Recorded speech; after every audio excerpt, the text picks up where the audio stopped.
안녕하십니까. 세종시 대변인 김병호입니다. 오늘은 343번째 정례 브리핑입니다. 잠시 후 시정 3기 3주년 성과와 과제에 대해 브리핑을 갖도록 하겠습니다. 오늘 브리핑은 10대 성과 영상을 시청한 후에 시장님의 브리핑에 이어 기자 간담회를 진행하겠습니다. 지금부터 시정 3기 3주년 10대 성과 영상을 보시겠습니다.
네, 지금부터 시장님의 브리핑이 있겠습니다.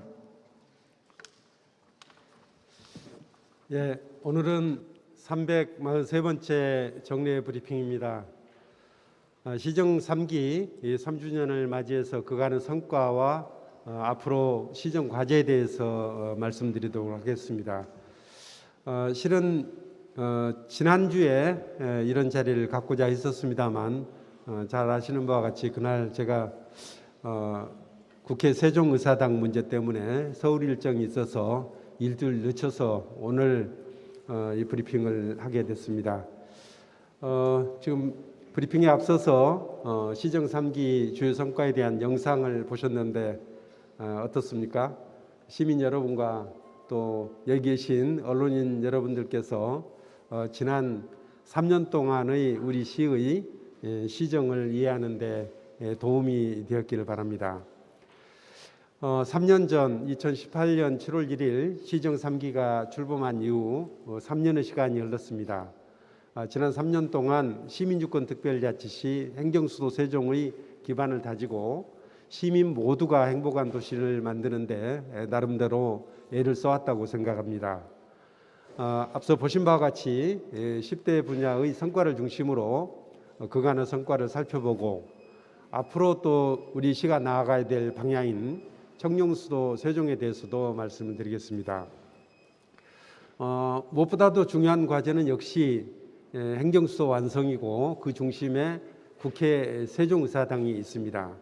지난 4월 국회 운영위원회 제도 개선 소위에서 여야가 6월 임시국회에서 국회법 처리하겠다 하는 약속을 했음에도 불구하고 결국 상반기 내에 국회법이 처리되지 못한 것에 대해서 먼저 우리 37만 시민과 함께 매우 안타깝게 생각하고 깊은 유감의 뜻을 표하는 바입니다.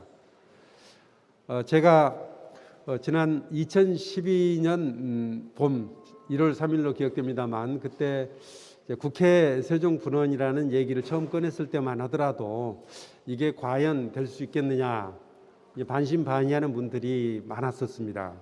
그동안 37만 우리 세종 시민들께서 응원하고 또 지지해 주신 덕분에 지난해 금년도 예산 127억 원을 포함해서 국회 세종의사당 설계비 147억 원을 확보할 수 있었습니다. 이 자리를 빌려서 시민 여러분께 깊은 감사의 말씀을 드립니다.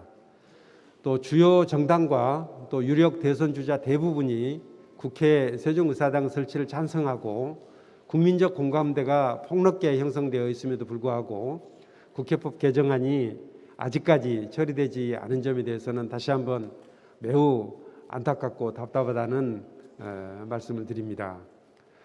9월 정기국회가 열리기 전에 국회법 개정안이 지금 현재도 임시국회가 열리고 있기 때문에 이 7월 임시국회에서 국회법 개정안이 반드시 처리될 수 있도록 국회 차원의 적극적인 결단과 협조를 강구하게 호소드립니다.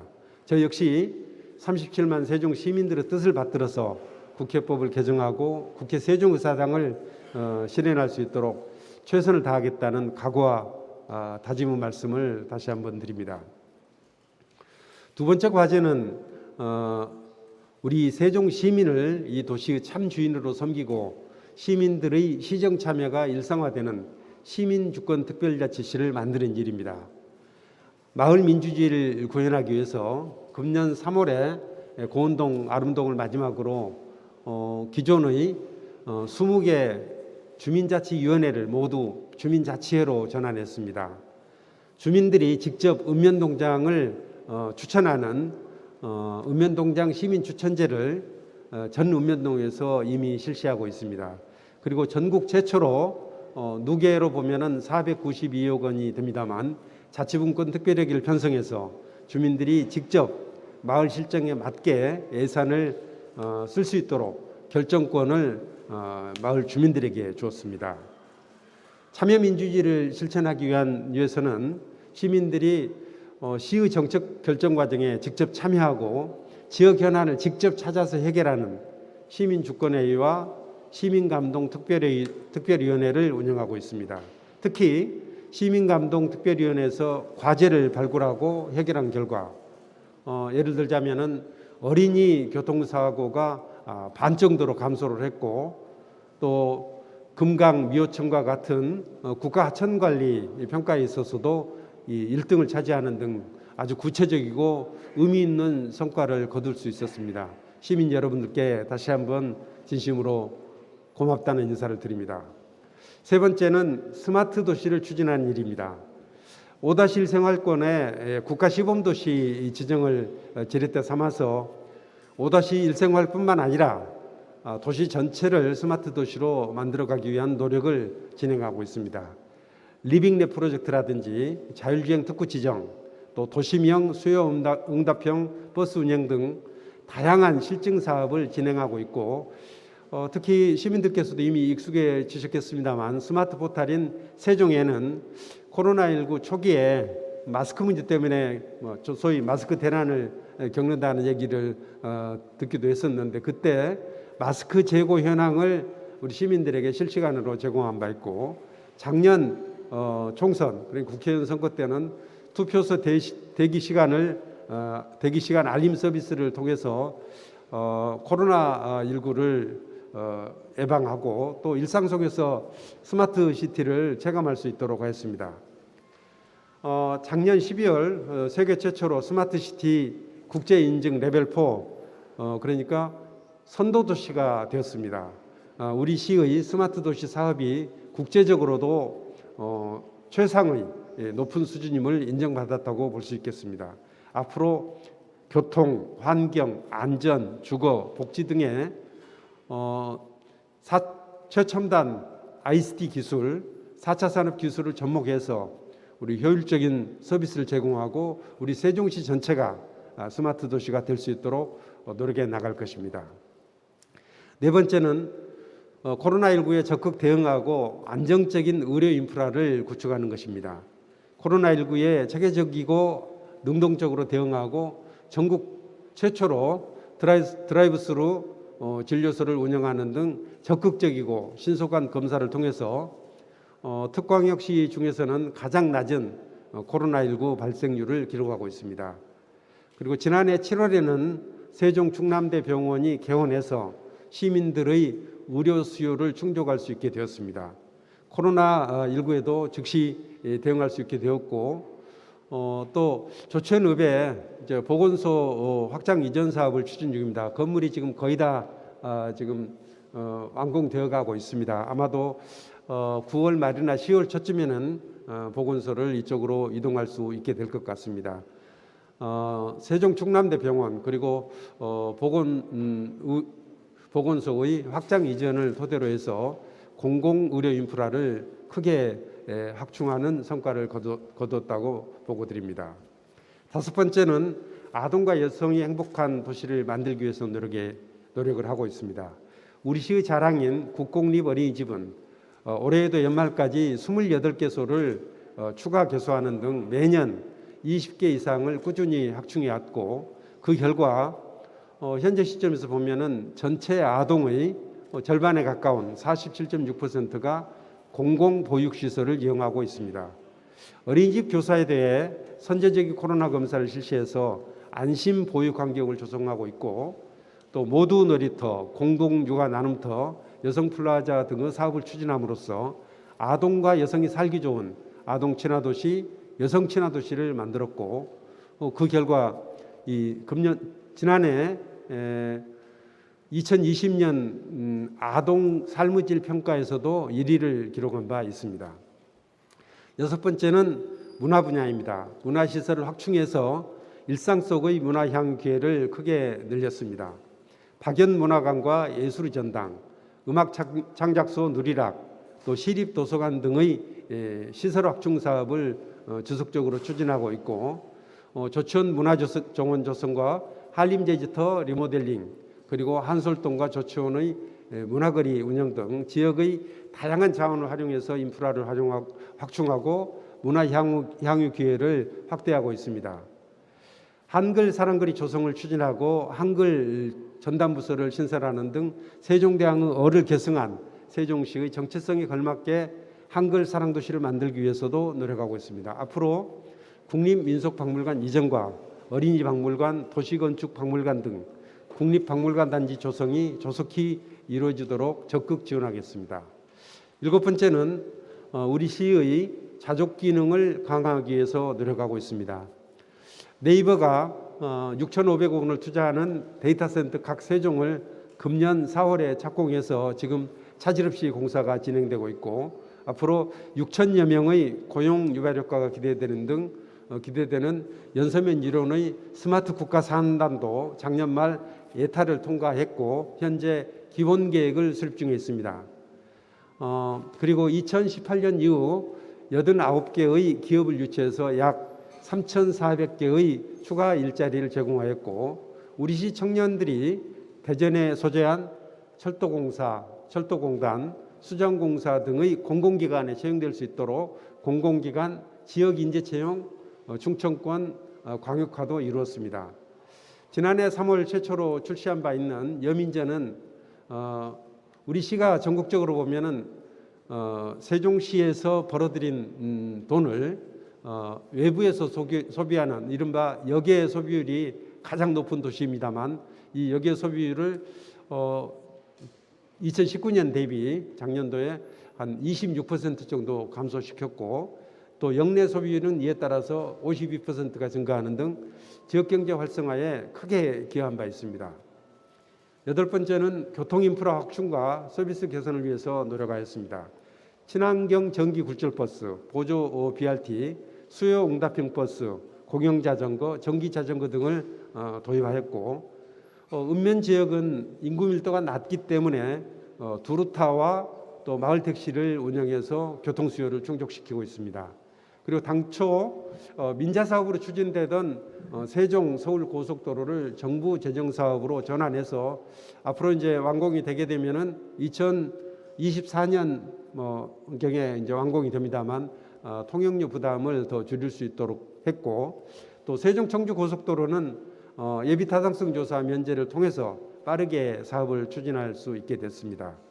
인접 도시와 접근성을 강화하기 위해서 대전 도시철도를 세종까지 연결하기로 했고, 또 지난주 그러니까 6월 29일 확정 고시된 제4차 국가철도망 구축계획에 대전에서 세종, 조치원, 오송을 거쳐서 청주공항을 잇는 광역철도를 반영하는 성과를 거뒀습니다.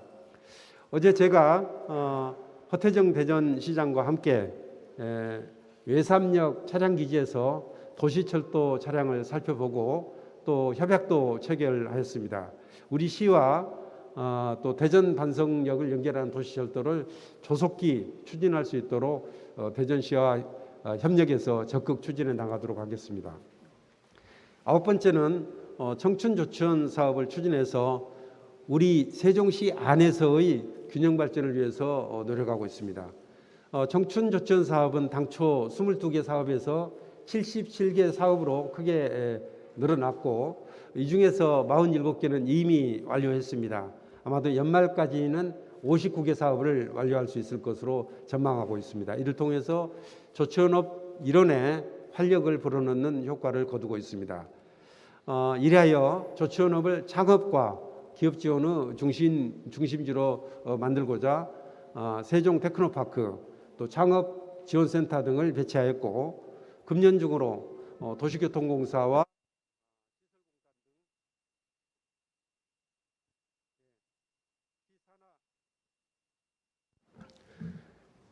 시산하 공공기관을 조치원으로 이전하는 등 도농 균형 발전을 위해서 지속적으로 노력하겠습니다. 앞으로 신도시와 조치원 BRT 개통, 대전 세종청사 그리고 조치원과 청주공항 광역철도 구축 등을 계기로 해서 조치원도 크게 발전할 것으로 기대하고 있습니다. 마지막으로 세종형 로컬푸드를 확산시키고 지금 이제는 정착 단계에 있습니다. 2015년 9월 도담동에 싱싱장터 1호점을 개장한 이래 도담점과 2호점인 아름점의 하루 평균 이용객이 3,700여 명에 달하고 하루 매출액 약 1억 원, 또 참여 농가도 1,000호에 달하고 있습니다. 로컬푸드와 연계한 공공음식 지원센터를 개장해서 학교와 공공기관에 지역에서 생산한 건강한 먹거리를 공급하고 있습니다. 앞으로 보다 많은 농민과 도시민이 로컬푸드 혜택을 누릴 수 있도록 세럼동의 3호점을 금년도에 착공해서 내년 상반기에 개장을 하고 소담동 4호점은 내후년에 개장할 수 있도록 그 설치 시기를 최대한 앞당기기 위해서 노력하고 있습니다. 끝으로 우리 시가 앞으로 중점 추진하고자 하는 청년 수도 세종에 대해서 말씀드리겠습니다. 우리 시에는 인구의 20%인 6만 8천 명의 청년들이 살고 있습니다. 주거와 일자리 문제 등 청년들의 어려움과 고민을 해결하는 데 도움을 줄 수 있도록 적극적이고 다양한 청년 정책을 발굴하고 펼쳐나가고자 합니다. 먼저 금년 내로 청년 전담 부서인 가칭 청년정책 담당관을 시의회와 협의해서 신설하도록 하겠습니다. 일원화된 조직체계를 갖추게 되면 일자리와 주거, 교육, 복지, 문화 등 여러 분야에서 청년들을 뒷받침할 수 있는 청년 정책을 발굴하고 추진할 수 있게 될 것입니다. 아울러 청년들이 주도적으로 청년 정책을 만들 수 있도록 제도화하겠습니다. 청년 정책 네트워크를 활용하고 시민주권에 의해 청년 문과를 신설해서 청년들이 스스로 정책을 찾아내고 결정할 수 있도록 뒷받침하겠습니다. 청년들의 요구를 반영하고 타 시도의 우수한 정책들을 벤치마킹해서 현재 연간 220억 원 정도인 청년 관련 예산도 크게 확대해 나가도록 하겠습니다. 청년 수도 세종을 위한 보다 자세한 정책 내용은 별도 자리를 만들어서 보고를 드리도록 하겠습니다. 지금까지 이 시정 3기 성과와 또 앞으로 과제 그리고 앞으로 중점적으로 추진해야 될 청년 수도 세종에 대해서 말씀드렸습니다. 지난 3년을 돌이켜 보면은 나름대로 최선을 다해서 노력을 했습니다만 아쉬운 점도 적지 않습니다. 특히 제가 지난 6월 15일 또 7월 1일 여의도 국회 앞에서 두 차례 1인 시위도 하고 또 국회의원님들에게 국회법 개정을 호소하는 편지들도 보낸 바 있습니다. 또 엊그제 국회를 방문하고 또 세종시로 내려오면서 제가 예전 대학 시절에 또 좋아했던 김춘수 시인의 꽃이라는 시를 떠올렸습니다. 그 시에 보면은 내가 그 이름을 불러주었을 때 그는 나에게로 와서 꽃이 되었다는 표현이 들어 있습니다. 지금 세종 시민들은 간절하게 국회 세종의사당을 외치고 있습니다. 하루빨리 우리 세종의사당이 실현돼서 우리 세종 시민들에게 꽃 그야말로 웃음꽃이 되어주기를 희망하면서 오늘 3주년 성과 발표를 마치도록 하겠습니다. 질의답변 시간입니다만 잠깐 한 말씀만 더 드리도록 하겠습니다. 이제 코로나19 관련되는 사항인데요. 우리 시는 지금 현재 조천 보건소하고 어진동에 지금 선별 진료소를 설치 운영하고 있는데 다음 주 중으로 어진동에 설치되어 있는 선별 진료소를 신도심 선별 진료소를 아마 시청으로 옮겨서 운영해야 될 것 같습니다. 우리 시는 지난해 12월부터 어진동에 이제 선별 진료소를 설치해서 많은 시민들이 이곳을 좀 이용해 오셨습니다만 여름철에 이제 온도가 올라가고 이제 소위 폭염 속에서 또 대기 차량의 매연과 열기 때문에 드라이브스루를 계속해서 운영하기 어려운 상황이라서 웍스루로 전환을 할 수밖에 없는 상황이고 또 최근 들어서 코로나19 확산이 되고 있어서 검사량도 굉장히 많은 양으로 늘어나고 있습니다. 지난주 같은 경우에는 하루 검사량이 평균 한 512건이 되고 또 많을 때는 1000건이 넘어가고 있는 그런 상황입니다. 근데 현재의 그 어진동 선별 진료소는 주변에 주차장이 좀 열악해서 차를 받쳐놓고 또 오크스루로 또 운영하는데 여러 가지 문제점이 있습니다. 이에 따라서 드라이브스루와 워크스루가 모두 가능한 장소를 놓고 검토한 결과 여러 개 후보지를 놓고 검토를 했는데 결국 우리 시청에 설치하는 것이 좋겠다는 결론에 이르게 됐습니다. 우리 시는 재반 준비를 거쳐서 다음 주부터 시청에서 워크스루 방식의 선별 진료소를 운영토록 하겠습니다. 아마도 다음 주 수요일이나 목요일쯤이면은 운영이 가능할 것으로 생각이 됩니다. 그리고 지금 당분간은 워크스루로 운영할 수밖에 없다고 말씀을 드렸습니다만 추후 상황 변화에 따라서 드라이브스루를 다시 도입하는 것도 검토를 하겠습니다. 우리 시청으로 결정한 이유를 말씀드리면은 우리 시청은 뭐 다들 시청이 어디 있는지 알고 있기 때문에 뭐 찾기가 쉽고 또 BRT 버스나 승용차로 또 찾아올 수 있는 접근성이 또 우수한 편입니다. 그리고 시청 앞 잔디광장을 또 주차광장으로 주차 공간으로 활용하게 되면은 다수의 피검사자가 몰리는 경우에도 뭐 탄력적으로 대처할 수 있으리라 생각을 합니다. 신도심 선별 진료소는 연중 무휴로 운영되고 있는 만큼 조금이라도 의심스러운 증상이 있을 경우 시민 여러분들께서 신속하게 왕래해서 검사를 받아주시기 바랍니다. 이상 제 말씀을 드리고요. 혹시 질문 있으면 해주시기 바랍니다.